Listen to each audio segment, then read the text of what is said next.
मौत ने दी है जिंदगी, मुसीबतों ने पाला है, इसीलिए मैंने खुद को बदलने को ठाना है। आप लोग देख रहे हैं fast coaching centre by Upendra sir का चैनल। और आज की इस वीडियो में आप लोग बिहार बोर्ड 10th क्लास की संस्कृत का तैयारी करने वाले हैं, पहला चैप्टर का, जिसका नाम है मंगलम। इस बुक में 14 चैप्टर है। सारे के सारे चैप्टर से आप लोगों के एग्जाम में क्वेश्चन पूछे जाते हैं, वो भी हिंदी में। इस छोटी सी वीडियो में जो भी ऑब्जेक्टिव सब्जेक्टिव क्वेश्चंस आते हैं आराम से आप कवर कर पाएंगे। अगर आप इस वीडियो को देख करके जाते हैं तो निश्चित रूप से मिनिमम तो 3 नंबर और मैक्सिमम आपका 6 से 7 नंबर एग्जाम में रखा हुआ है। हम गारंटी देते हैं कि इस वीडियो को देखने के बाद आपका कोई भी क्वेश्चन एग्जाम में नहीं छूटेंगे। चलिए क्या क्वेश्चंस पूछे जाते हैं थोड़ा सा देखा जाए। यहाँ पे देखिए लिखा गया है, पाठ का नाम है मंगलम। मंगलम पाठ है, तो चलिए क्या पूछा जाता है इसे ध्यान दीजिए। मंगलम का अर्थ क्या होता है? शुभ। या मंगलम का अर्थ क्या होता है? कल्याण। या पूछा जाए कि मंगलम का अर्थ क्या होता है, तो शुभ या कल्याण। अब पूछा जाए कि जो मंगलम पाठ है वो किस रूप में पठनीय है, तो मारना है मंगलाचरण। मंगलाचरण। मंगलम पाठ किस रूप में पठनीय है? मंगलाचरण।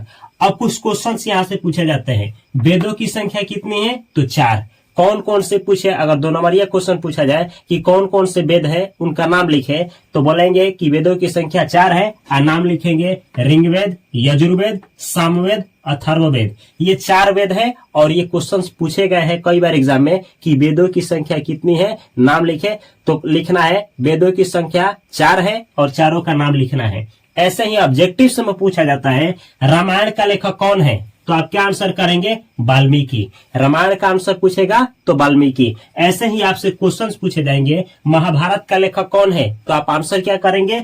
ऐसे वेद व्यास। महाभारत का लेखक वेद व्यास। ऐसे ही आपसे पूछा जाएगा मंगलम पाठ, ये जो आप लोग पाठ पढ़ने वाले हैं मंगलम हिंदी में, इसका लेखक कौन है? आंसर करना है वेद व्यास। यानी महाभारत का भी लेखक वेद व्यास और मंगलम पाठ का भी लेखक एग्जाम में है तो वेद व्यास ही करके आंसर आना है। आगे देखिए, अगर आपसे पूछा जाए वैदिक साहित्य का अंतिम भाग, यानी जो वेद होता है, वैदिक साहित्य का जो अंतिम भाग होता है उसे क्या कहा जाता है, तो आप लोग कहेंगे उपनिषद। यानी वेद के जो अंतिम भाग होते हैं उसको आप लोग क्या बोलेंगे? उपनिषद। आप लोगों से अगर ऐसे क्वेश्चन पूछा जाए उपनिषद के अंतिम भाग में किस शास्त्र का दर्शन किया जाता है, तो ऐसे आंसर करना है दर्शन शास्त्र। ऐसे ऑब्जेक्टिव आता है वैदिक साहित्य का अंतिम भाग क्या कहलाता है, या वैदिक साहित्य का अंतिम भाग होता है, क्या होता है? उपनिषद। अब क्वेश्चन पूछे जाएंगे उपनिषद के अंतिम भाग में किसका दर्शन है? दर्शन शास्त्र का। या पूछा जाएगा उपनिषद के अंतिम भाग में किसका वर्णन है, तो दर्शन शास्त्र का। इस तरीके से ये सारे क्वेश्चंस पूछे जाते हैं। और कुछ ऑब्जेक्टिव्स हैं जो कि यहां से आते हैं। ये है ऑब्जेक्टिव्स। उपनिषदों की संख्या कितनी है, जब पूछे उपनिषद कितने हैं, आंसर करना है 108। अगर आपसे एग्जाम में पूछे कि पुराणों की संख्या कितनी है, तो आंसर करके आना है 18। ऐसे ही अगर आपसे पूछे वेदांगों की संख्या कितनी है, तो आप लोग क्या आंसर करेंगे, तो वेदांगों की संख्या मारना है 6। कितना मारना है? 6 आंसर करके आना है। अगर पूछे कि वेदांगों की संख्या कितनी है, नाम लिखे, तो आप लोग लिखेंगे वेदांगों की संख्या 6 है। उसका आंसर लिखेंगे ऐसे, पहला नंबर शिक्षा, कल्प, व्याकरण, निरुक्त, छंद, ज्योतिष। एक बार और सुनिए, वेदांग होते क्या है, तो वेद के अंग को वेदांग कहते हैं। अगर पूछा जाए वेदांग किसे कहते हैं, तो वेद के अंग को वेदांग कहते हैं। वेदांगों की संख्या कितनी है, तो 6 है। कौन कौन, तो शिक्षा, कल्प, व्याकरण, निरुक्त, छंद, ज्योतिष। ये है आपका वेद का अंग जिसे वेदांग कहा जाता है, जिसकी संख्या 6 है। अगर आप लोगों से एग्जाम में ये पूछे मंगलम जो पाठ है मंगलम, ये कहां से लिया गया है, तो कहां से लिया गया है, तो उपनिषद जो है उपनिषद यहीं से लिया गया है। अगर आपसे पूछा जाए कि उपनिषदों की संख्या कितनी है, तो क्या मारेंगे? 108। 108 उपनिषद है। अगर आप लोगों से ये पूछा जाए कि जो मंगलम पाठ है ये किस रूप में है, पद्य के रूप में है, गद्य के रूप में है, व्यंग्य के रूप में है, तो आंसर करके आना है व्यंग्यात्मक रूप में है। आंसर करके आना है पद्यात्मक रूप में है, यानी पद्य के रूप में है, कविता जैसा है। अगर आपसे ये क्वेश्चन पूछा जाए कि मंगलम पाठ में कितने मंत्र हैं, मंत्र या श्लोक हैं, तो आंसर क्या करेंगे? 5, कितना 5, 5 इसमें आप लोगों को मंत्र पढ़ना है। अच्छा, आप तो जान गए कि मंगलम पाठ में 5 मंत्र है। आइए, मंगलम पाठ लिया कहां से गया है? उपनिषद से। अगर आपसे पूछा जाए उपनिषद का अर्थ क्या होता है, तो आंसर करना है गुरु के समीप। उपनिषद का अर्थ क्या होता है? गुरु के समीप। अगर आप लोगों से यह कहा जाए कि उपनिषद 108 है, ठीक है कि 108 है उपनिषद, लेकिन उपनिषद में किस चीज के बारे में बतलाया गया है, तो उपनिषद जब पढ़िएगा तो पूरे उपनिषद में ईश्वर का महिमा का गुणगान किया गया है। यानी हर एक जगह ईश्वर के बारे में बताया गया है। उपनिषद में आपको बतलाया गया है कि ईश्वर जो है हर एक जगह पे है, ईश्वर हर एक स्थान पर है, ईश्वर हर एक चीजों में व्याप्त है, ईश्वर ही इस दुनिया को अनुशासित करते हैं, ईश्वर ही है जिनको पा करके आदमी सब कुछ पा सकता है। ये सब कुछ यानी ईश्वर का गुणगान किया गया है। किसमें? उपनिषदों में। अब आपसे क्वेश्चन पूछा जाएगा, ईश्वर कहाँ है? हर एक जगह। ईश्वर का गुणगान गाया जाता है तो हर एक जगह। ईश्वर जो है, ईश्वर का महिमा का बखान कहाँ किया गया है? तो उपनिषदों में। उपनिषद से ही लिया गया है क्या चीज? मंगलम पाठ। अब मंगलम पाठ में किस किस चीज के बारे में पढ़ना है? तो आत्मा के बारे में पढ़ना है, परमात्मा के बारे में पढ़ना है और सत्य के बारे में पढ़ना है। ये 3 चीजों के बारे में पढ़ना है मंगलम पाठ में। कैसे? तो देखिए यहाँ पे अब आपको हम बतला दिए कि मंगलम पाठ में अगर मंत्र पूछा जाए तो कितना मंत्र है? 5 मंत्र है। अब वो 5 मंत्र अगर पूछा जाए कि कितना उपनिषद से लिया गया है, तो 108 उपनिषद है, लेकिन 108 में से 4 उपनिषद से 5 मंत्र उठाए गए हैं। तो एग्जाम में पूछा जाएगा मंगलम पाठ में कितने उपनिषदों से मंत्र उठाए गए हैं, तो 4 उपनिषदों से। अगर पूछे कितने मंत्र उठाए गए हैं, तो 5 मंत्र उठाए गए हैं। अब देखा जाए कौन कौन सा मंत्र है, तो पहला मंत्र है आपका हिरण्मयेन पत्रेण सत्यासापि हितम मुखम। हिरण्मयेन, आपको संस्कृत का जनक नहीं बनाएंगे, संस्कृत नहीं आता है कोई बात नहीं, हमको भी नहीं आता है, गधा नंबर 1 है, लेकिन विश्वास दिलाते हैं एक भी नंबर आपका बाकी नहीं जाएगा। देखिए हिरण्मयेन, हिरण्मयेन का मतलब होता है आपका सोने का, पत्रेण मतलब बर्तन, सतस्य मतलब सत्य का, अपिहितम, अपिहितम का मतलब होता है ढका हुआ, अमुखम मतलब मुख। नहीं समझ में आया? फिर से समझिए। जो सोने का क्या है? मुख है, वो सोने के बर्तन से ढका हुआ है। अगर आपसे पूछा जाए कि सोने का बर्तन से क्या ढका हुआ है, तो क्या चीज का मुख? सत्य का मुख। अगर आपसे पूछा जाए सत्य का मुख किससे ढका हुआ है, तो सोने के बर्तन से। ऐसा ही क्वेश्चन आता है, कई बार पूछा गया है एग्जाम में कि ना सत्य का मुख किससे ढका है, तो हिरण्मय पात्र से या सोने के पात्र से। अगर आपसे पूछा जाए कि सोने के पात्र से क्या ढका हुआ है, तो सत्य का मुख। बस हो गया, यही हिंदी में आता है। इसका आता है क्या चीज? संधि विच्छेद करने के लिए। सतस्य पिहितम, तो सतस्य प्लस अपिहितम। एग्जाम में पूछा जाता है केवल इसका अर्थ। अपिहितम का अर्थ क्या होता है, तो ऑब्जेक्टिव में करना है ढका हुआ। बस ऐसे ही क्वेश्चंस पूछे जाते हैं। अगला देखिए, अगला इसी में का है तत्वम पुषण विरणु सत्य धर्माय दृष्टि। यहां देखिए, उस तत्व को जान करके, पुषण का मतलब होता है हे ईश्वर, पुषण यानी हे ईश्वर। इसको जब संधि विच्छेद करिएगा तो पुषण अपाविरणु होगा। पुषण का मतलब होता है हे ईश्वर, अपाविरणु का मतलब होता है हटा दो, सत्य और धर्म को देखने के लिए। ऐसा समझिए, कहा गया है कि सत्य का मुख सोने के पात्र से ढका हुआ है।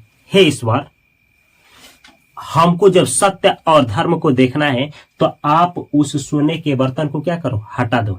अब यहाँ सोने का जो बर्तन है वो क्या है? माया है, जाल है, लोगों का लोभ है, लालच है। तो प्रार्थना किया जा रहा है कि हे ईश्वर, हे परमेश्वर, जो लालच है, जो लोभ है, जो सोने का पात्र है, उसको हटा दो कि मैं क्या कर पाऊं? सत्य और धर्म का दर्शन कर पाऊं। अब यहाँ से जो भी क्वेश्चंस पूछे गए हैं सुन लीजिए एक बार। आपसे पूछा जाएगा इसका संधि विच्छेद, तो कैसे करेंगे? सतस्य प्लस अपिहितम। आपसे पूछा जाएगा अपिहितम का अर्थ होता है, तो क्या मारना है? ढका हुआ। आपसे पूछा जाएगा एग्जाम में कि सोने का पात्र से क्या ढका हुआ है, तो सत्य का मुख। आपसे पूछा जाएगा सत्य का मुख किससे ढका हुआ है, तो आप लोग मारेंगे हिरण्मय पात्र से, यानी सोने के बर्तन से। आपसे पूछा जाएगा एग्जाम में कि अपाविरणु का अर्थ क्या होता है, तो आंसर करके आना है कि आपा विरणु का अर्थ होता है हटा दें। ध्यान से सुनिए, आपा विरणु का अर्थ क्या होता है? हटा दें। ये सारा क्वेश्चन अभी तक पूछा गया है। अब आपसे पूछा जाएगा कि हिरणमयन पात्रेण और फिर dot dot dot dot dot dot आतप दृष्टि, इतना गायब कर देगा, देखिए इतना देगा, हिरणमयन पात्रेण आतप डॉट डॉट डॉट अदृष्टि। पूछा जाएगा कि ये किस उपनिषद से लिया गया है, यानी ये किस उपनिषद का मंत्र है। तो आप आंसर करेंगे ईशावास्य उपनिषद।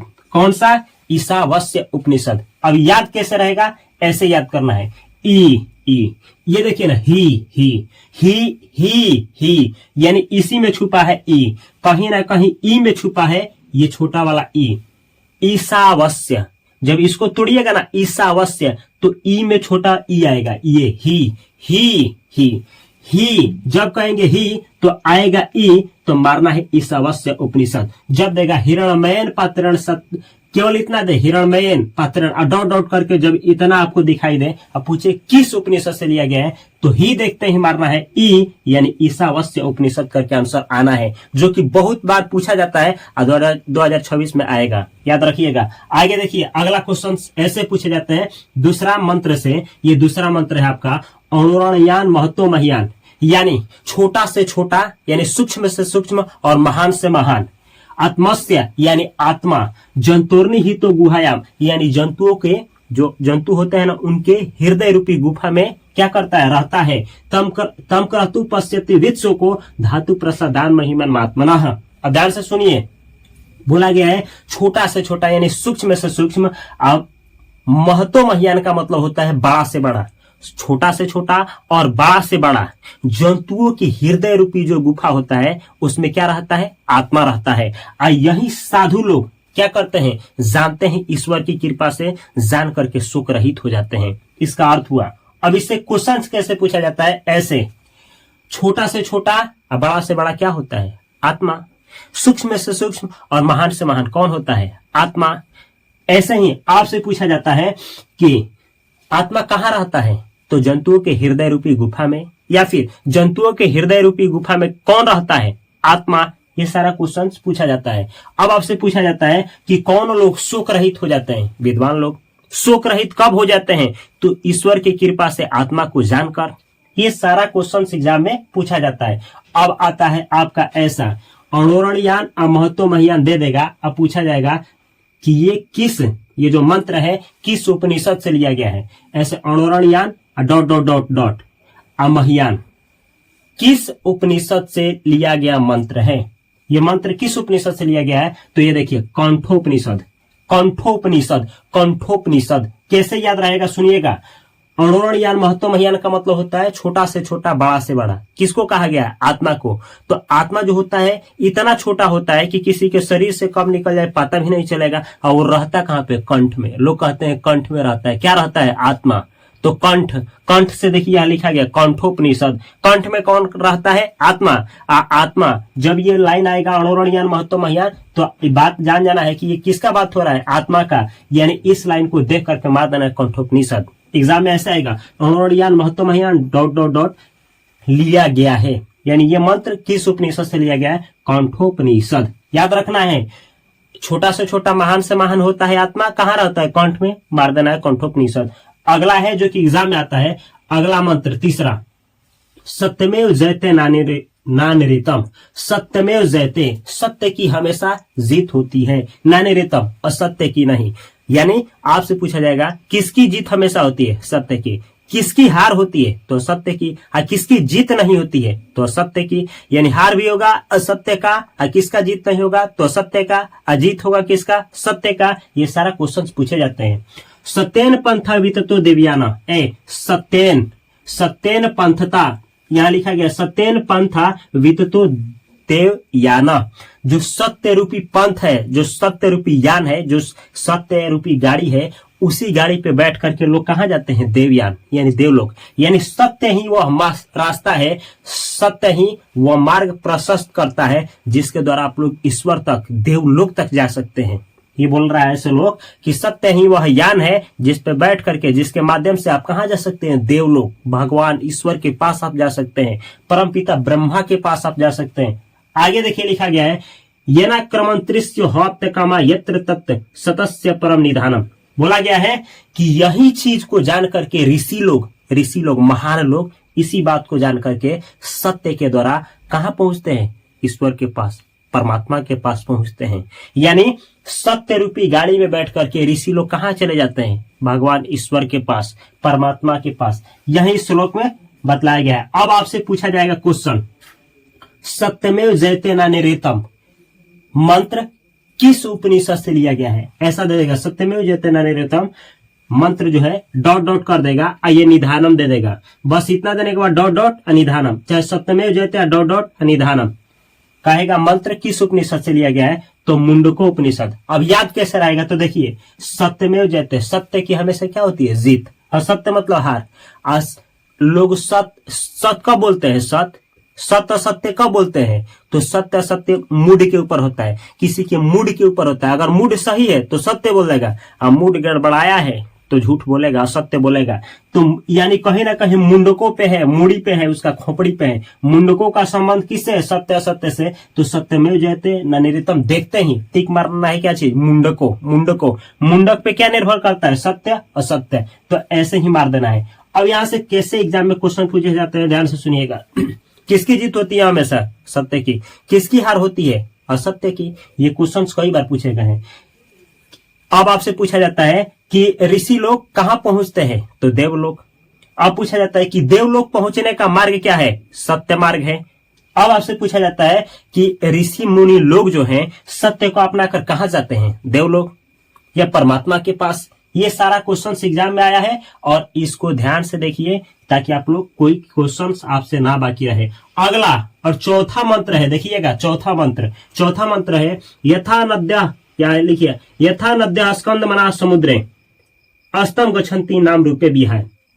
यथा जैसे नदियां जो होती है समुद्र में क्या करती है? अपना नाम और रूप को क्या करती है? छोड़ करके विलीन हो जाती है। लिखा गया है कि जैसे नदी जो होती है अपने नाम और रूप को छोड़ करके किसमें विलीन हो जाती है? समुद्र में। वैसे ही विद्वान नाम रूपाद विमुक्तम प्रातपरम पुरुष मुपैति। वैसे ही जो विद्वान लोग होते हैं वो नाम और रूप को छोड़ करके परम पिता परमात्मा में क्या हो जाते हैं? विलीन हो जाते हैं। ध्यान से सुनिएगा, एग्जाम में क्या आता है, कैसे आता है। जैसे देखिएगा, किसी भी नदी का लक्ष्य क्या होता है? समुद्र में मिलना। जैसे मानिए कि गंगा नदी है और जाकर के किसी महासागर में मिल गई, तो क्या आप महासागर में ढूंढ पाएंगे कि गंगा नदी का पानी कौन सा है? नहीं। तो अपना रूप क्या कर देती है? खो देती है। और क्या आप बतला पाएंगे कि इस महासागर में किस नदी का पानी कौन सा है? नहीं, यानी नाम भी खो देती है। तो कोई भी नदी महासागर में जब गिरती है तो अपना नाम और रूप को खो देती है। ऐसे ही कोई भी विद्वान पुरुष, कोई भी ऋषि पुरुष अपना नाम और रूप को खो करके, छोड़ करके किसमें मिल जाते हैं? परम पिता परमेश्वर में, यानी परमात्मा में। तो आपसे एग्जाम में ऐसे पूछा जाएगा, नदियां किस में मिलती हैं? तो समुद्र में। ऐसे ही विद्वान लोग या ऋषि लोग किस में मिलते हैं? तब परम पिता परमेश्वर में। ऐसे ही पूछा जाएगा कि नदियां क्या छोड़ करके समुद्र में मिलती हैं? तो नाम और रूप। विद्वान लोग क्या छोड़ करके परमात्मा में मिलते हैं? तो नाम और रूप। अब आप लोग से पूछा जाएगा, 2 नंबरिया क्वेश्चन ऐसे पूछा जाता है कि नदियां और विद्वान लोगों में क्या समानता है? तो नदियां और विद्वान लोगों में क्या समानता है कि नदी जो होती है अपने नाम रूप को छोड़ करके कहां मिलती है? समुद्र में। और जबकि विद्वान लोग नाम और अपने रूप को छोड़ करके कहां मिलते हैं? तो परमपिता परमेश्वर में। ये समानता है। अगर आपसे 2 नंबरिया क्वेश्चन पूछा जाए कि नदियां कहां मिलती है और क्या छोड़ करके मिलती है? तो नदियां समुद्र में मिलती है, नाम और अपने रूप को छोड़ करके मिलती है। ऐसे ही विद्वान लोग किस में मिल जाते हैं और क्या छोड़ करके मिल जाते हैं? तो विद्वान लोग अपने नाम और रूप को छोड़ करके परमपिता परमेश्वर में मिल जाते हैं। ये है कितना श्लोक हुआ? आप कितना मंत्र हुआ? 1 2 3 4, ये चौथा मंत्र है। अब आपसे पूछा जाएगा यथा नद्या स्कंद मना dot dot dot dot dot अतः दिव्यम। यानी पूछ रहा है कि ये जो मंत्र है ये कहां से, किस उपनिषद से लिया गया है? ऐसे पूछा है किस उपनिषद से लिया गया है? ये मंत्र किस उपनिषद से लिया गया है? तो देखिए नदी के ऊपर है, उसका मूड जिधर घुमा उधर ही बह जाएगी। यानी श्लोक को देख करके यथा नद्या स्कंद मना समुद्र, देख लीजिए नदी जो है कहां मिलती है? समुद्र में। तो वो जिधर मूड उसका घुमा उधर ही बह जाएगी, यानी मूड बनने के ऊपर है। यानी मुंडको उपनिषद से ही यह भी मंत्र लिया गया है। यानी दो दो मंत्र, सत्य असत्य मूड के ऊपर है, मुंडको उपनिषद मारना है। अगर आपसे पूछा जाए ये नदी वाला श्लोक ये नदी वाला मंत्र पूछा जाए कि ये किस उपनिषद से लिया गया है, तो ये भी मुंडको उपनिषद से लिया गया है। अब चलिए देखते हैं लास्ट नंबर जो है आपका जो श्लोक है, जो इसमें आता है, इस बुक में जो दिया गया है 5वां नंबर श्लोक, थोड़ा ध्यान दीजिएगा। यह आपका मंत्र है 5वां, वेदाह महतम पुरुषम महानतम। वेदाह महतम पुरुषम महानतम का मतलब होता है वे लोग वेद रूपी जो हैं वो महान होते हैं, यानी जो लोग वेद पढ़ते हैं वो महान होते हैं। आदित्य वर्णम तमसः प्रस्तात्, आदित्य का मतलब होता है सूर्य। जब सूर्य उगता है तो जो अंधकार होता है यानी अंधकार खत्म हो जाता है। यानी कहने का मतलब होता है, कहने का मतलब है कि जो लोग वेद पढ़ते हैं जब ज्ञान आ जाता है तो अंधकार में उनका खत्म हो जाता है, अंधकार रूपी जो ज्ञान होता है वो खत्म हो जाता है। तमेव विदित्यवती मृत्युमति नान्यः पंथा विद्यनाय, इसका मतलब बोला है कि यही जो है ऋषि लोग, महान लोग इसी बात को जान करके और ईश्वर को पा जाते हैं। यानी ईश्वर को पाने का एक ही रास्ता है कि आप क्या करिए, जो अज्ञानता है उसको दूर करिए, वेद पढ़िए, ज्ञान अर्जित करिए और आप भी क्या करेंगे, ईश्वर को पा जाएंगे। ये जो 5वां मंत्र है ये कहां से लिया गया है ये पूछे तो ऐसा है, श्वेता श्वेतर, श्वेता स्वतर उपनिषद। अब देखिएगा यहां से क्या क्या क्वेश्चन आता है, थोड़ा सा एक बार सुन लीजिए। पूछा जाए कि ना उपनिषदों का नाम लिखे, मंगलम पाठ का मंत्र किन किन उपनिषदों से लिया गया है उनका नाम लिखे, तो लिखना है ईशावास्य उपनिषद, कंठो उपनिषद, मुंडको उपनिषद और श्वेता श्वेतर उपनिषद। 4 ही उपनिषद से लिया गया है। अब आप लोगों से मंत्र नहीं पूछेगा, बस ऐसे ही पूछेगा, यहाँ दे देगा हिरण्मय पात्रण और डॉट डॉट डॉट दृष्टि पूछेगा। निम्नलिखित जो है ये जो मंत्र है किस उपनिषद से लिया गया है, तो ही को देख करके ई ऐसा अवश्य मारना है। अणोरणयान महत्व महियान डॉट डॉट करके आपको दे देगा गुहायाम। अब पूछेगा कि मंत्र किस उपनिषद से लिया गया है। अणोरणयान का छोटा से छोटा बड़ा से बड़ा कौन होता है, आत्मा। आत्मा कहाँ रहता है, कंठ में, कंठोपनिषद मार करके आना है। आइए जब सत्यमेव जयतेन निर्ऋतम पूछा डॉट डॉट करके दे परम निधानम, तो आपको क्या करना है, सत्य सत्य किसके ऊपर रहता है, मुंड के ऊपर, मुंड को मार देना है। आइए नदी वाला जब पूछे नदी किस चीज के ऊपर निर्भर करती है, मुंड के ऊपर, मुंड को उपनिषद मार देना है। चलिए अब क्या क्या अभी तक क्वेश्चंस पूछे गए हैं ऑब्जेक्टिव में, थोड़ा सा ध्यान से सुन लीजिए। आपसे पूछा जाएगा, सब्जेक्टिव में पूछा जाएगा, 2 नंबर ये क्वेश्चन पूछा जाएगा, मंगलम पाठ में किस चीज के बारे में बतलाया गया है, तो किस चीज के बारे में, तो सत्य के बारे में, और किसके बारे में आपको बतलाया गया है, आत्मा के बारे में, और किसके बारे में, तो परमात्मा के बारे में। इन तीनों चीजों के बारे में वर्णन किया गया है। अगर आपसे पूछा जाए उपनिषद में किसके बारे में बतलाया गया है, तो केवल किनके बारे में, परमात्मा परमात्मा परमात्मा के बारे में बतलाया गया है। अगर ऑब्जेक्टिव आपसे पूछा जाएगा तो क्या पूछा जाएगा, किसकी जीत होती है, सत्य की, किसकी हार होती है, असत्य की। सोने का मुख से क्या ढका हुआ है, तो क्या ढका हुआ है, सत्य।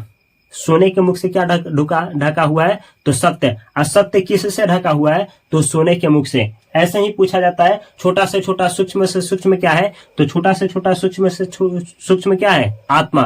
अब पूछा जाएगा आत्मा कहाँ रखती है, तो मनुष्य के हृदय रूपी गुफा में या जंतुओं के हृदय रूपी गुफा में। अब पूछा जाएगा ऋषि लोग कहाँ जाते हैं, देवलोक। अच्छा पूछा जाएगा विद्वान लोग देवलोक कैसे जाते हैं, किस मार्ग से जाते हैं, तो सत्य मार्ग से। यही सारा क्वेश्चन है जो कि अभी तक पूछा गया है। इस वीडियो को जो भी हम बतलाए हैं केवल इतना ही आप अपने दिमाग में रख करके चले जाते हैं। निश्चित रूप से जब एग्जाम से बाहर निकलेंगे तो आप जरूर बोलेंगे कि सबका सब क्वेश्चन इसी वीडियो से पूछा गया था। 2 नंबरिया क्वेश्चन ऐसे पूछा जाता है कि मंगलम पाठ के आधार पर आत्मा का स्वरूप क्या है बतलाए। स्वरूप से क्वेश्चन आता ही आता है। तो स्वरूप का मतलब होता है कि ये बतलाइए कि मंगलम पाठ में आत्मा के बारे में क्या बतलाया गया है, तो यही बतलाया गया कि आत्मा छोटा से छोटा और महान से महान होता है और रहता कहाँ है, जंतुओं के हृदय रूपी गुफा में। बस इतना लिख करके आ जाते हैं, आपको फुल में फुल मार्क्स मिलेगा। तो ये रहा वीडियो। अगर आप लोगों को अच्छा लगा है तो इस वीडियो को अवश्य शेयर करें। 10th क्लास पास करने के बाद अगर इस वीडियो का योगदान रहता है तो इस वीडियो के कमेंट बॉक्स में अवश्य कमेंट करें कि यस मेरा इस वीडियो में यानी आपकी सफलता में मेरा योगदान रहा है। इसी तरह से इस चैनल को सब्सक्राइब करके बेल आइकन की घंटी को दबा लें। अगर इंग्लिश नहीं आता है आपको तो यहाँ पे इंग्लिश का चैनल दे रहे हैं, उसको देखिए। अगर आप लोग पैसा के बारे में कुछ सीखना चाहते हैं, फाइनेंस के बारे में, तो यहाँ पे एक चैनल दे रहे हैं। इसी चैनल से जुड़े रहें। अगला आ रहा है सेकेंड वीडियो को अवश्य देखिए। मैं मिलता हूँ अगली वीडियो में, तब तक के लिए आप सभी को तहे दिल से नमस्कार। वीडियो अच्छा लगा हो तो अवश्य शेयर करें और प्यारा सा एक कमेंट अवश्य मेरे लिए छोड़ करके जाएं। देखने के लिए आपको बहुत बहुत प्यार। Love you, all the best.